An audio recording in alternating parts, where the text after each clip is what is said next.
Bryan Kohberger was a graduate student studying criminal justice and criminology, the kind of person who read about crime in textbooks, discussed investigative theory, and dreamed of working with law enforcement to prevent violence.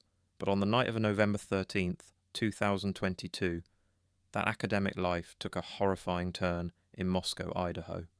Around 4 a.m., a masked intruder slipped into an off-campus house where 4 University of Idaho students, Kaylee Goncalves, Madison Mogan, Zana Kernadwaz, and Ethan Chapin, were sleeping.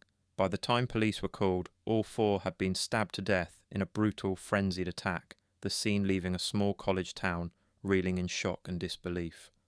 What began as a terrifying, seemingly random massacre soon pointed investigators toward a suspect many never expected, Kohberger. At the time, he was a PhD student at nearby Washington State University, studying the very subject of criminal behavior, even posting a Reddit survey claiming to study emotions and decision-making in crime, a detail that would later make headlines and raise uncomfortable questions about his mindset.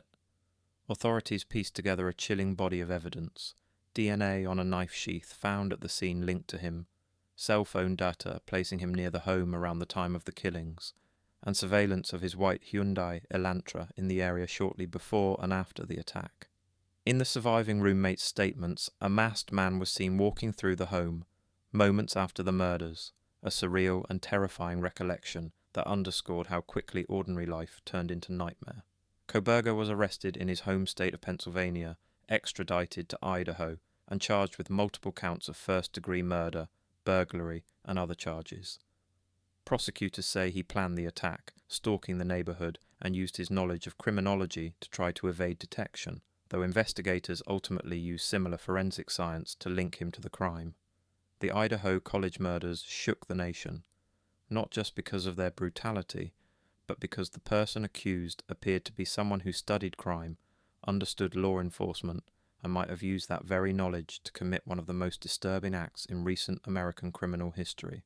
Today, as charges proceed and justice unfolds, the names of the victims and the haunting questions about motive and method linger in the minds of a community forever changed by a night of unspeakable violence.